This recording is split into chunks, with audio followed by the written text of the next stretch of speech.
Assalamualaikum warahmatullahi wabarakatuh.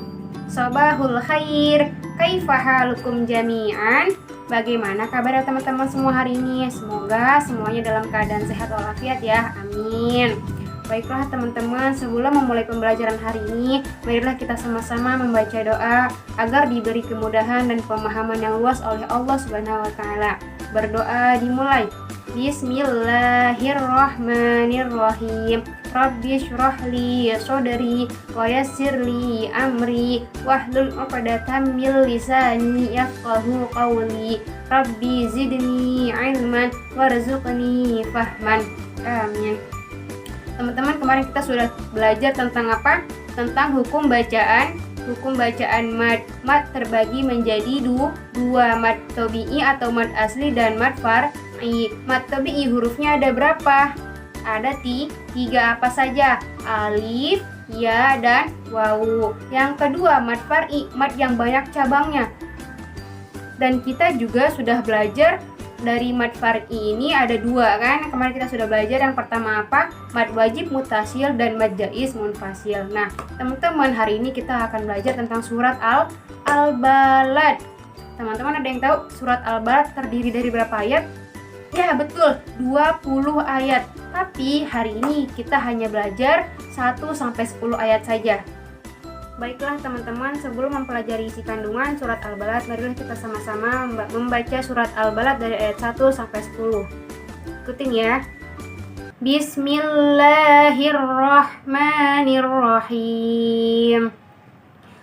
La uqsimu bihadzal balad wa anta hillum bihadzal balad wa walidin wa ma walad laqad khalaqnal insana fi kabad ayahsabu an lan yaqdiru alaihi ahad yaqulu ahlaktu malan lubada ayahsabu an lam yarahu ahad alam naj'al lahu 'ainain wa lisanan wa syafatain wa hadainahun najdain.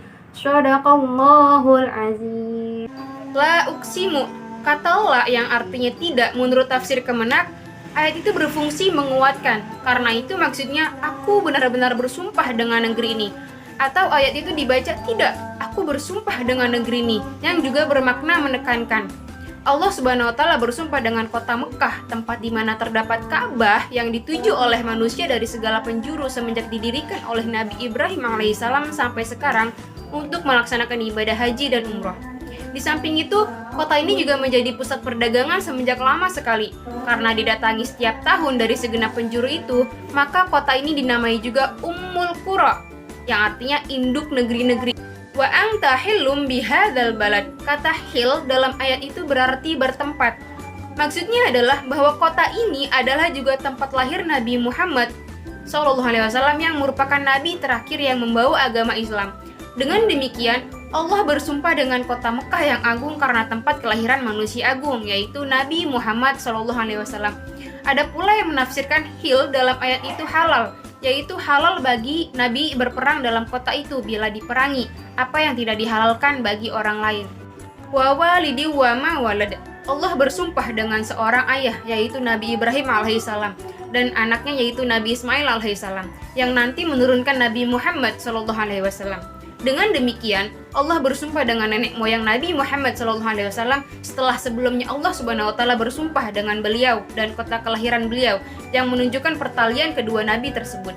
Ada pula yang menafsirkan ayah dengan Nabi Adam alaihissalam yang merupakan ayah umat manusia dan anak cucunya yang lahir sesudah itu siapa saja.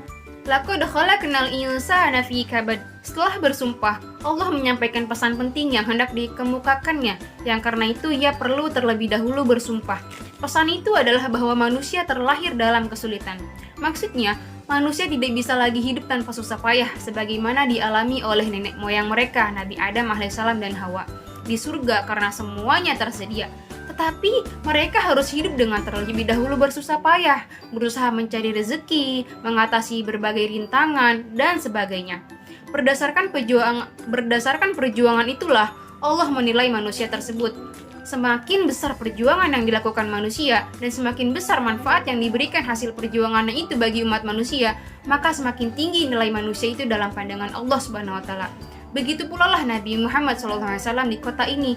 Beliau perlu berjuang agar kebenaran menjadi nyata dan kebatilan menjadi sirna. Demikian pula seluruh manusia. Oleh karena itu manusia mati harusnya meninggalkan jasa. Ayah sabu Allah yaqdiru alaihi ahad. Dalam ayat ini Allah Subhanahu wa taala bertanya, apakah manusia yang selalu berada dalam kesulitan dan untuk bisa hidup harus mampu mengatasi kesulitan itu dapat menyembuhkan dirinya setelah berhasil dalam perjuangan itu? Menyembuhkan diri itu misalnya menyangka dirinya begitu kuasanya sehingga berpandangan bahwa tidak akan ada seorang pun yang akan mampu menyaingi dan mengalahkannya, termasuk Allah Subhanahu wa taala sendiri. Ia tidak boleh berpandangan demikian, karena bila ada seorang yang hebat, pasti akan ada lagi orang yang lebih hebat darinya.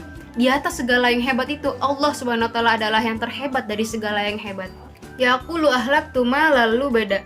Dia mengatakan, aku telah menghabiskan harta yang banyak. Dia yang dimaksud di sini adalah manusia. Kesombongannya itu misalnya berkenaan pengeluarannya untuk membantu orang lain. Pengeluaran itu dalam pandangannya sudah begitu besar, sehingga dianggapnya sia-sia. Dia merasa pengeluaran itu sudah sangat banyak, sehingga tidak akan ada seorang pun yang mampu menandinginya. Karena itu ia menjadi sombong. Ayah sabu alam yarahu ahad. Allah Subhanahu wa taala bertanya mengenai orang yang sombong dengan pengeluarannya itu. Apakah ia mengira bahwa tidak seorang pun yang melihat perbuatannya itu? Artinya, bila ia sombong dengan pengeluarannya itu, berarti ia mengorbankan kekayaannya hanya untuk mencari nama. Maka pengorbanan itu tidak akan diterima oleh Allah Subhanahu wa taala. Jangan ia menyangka bahwa Allah Subhanahu wa taala tidak melihat perbuatannya itu dan tidak mengetahui motif di balik perbuatan baiknya itu yang tidak diketahui oleh manusia. Namun Allah Subhanahu wa taala Maha mengetahui. Alam naj'al lahu 'ainayn. Allah selanjutnya bertanya mengenai orang itu. Tidakkah kami beri ia 2 mata? Artinya untuk dapat mencari kekayaan, ia perlu 2 mata. Lalu siapakah yang memberinya 2 mata itu bila bukan Allah Subhanahu wa taala? Lisana wa syafatain. Untuk mencari rezeki, ia perlu berbicara. Lalu siapakah yang telah memberinya lidah dan 2 bibir untuk mampu bicara bila bukan Allah Subhanahu wa taala? Dalam membesarkannya, ia telah menyusu pada kedua susu ibunya. Siapakah yang telah menyediakan air susu ibunya itu bila bukan Allah Subhanahu wa taala?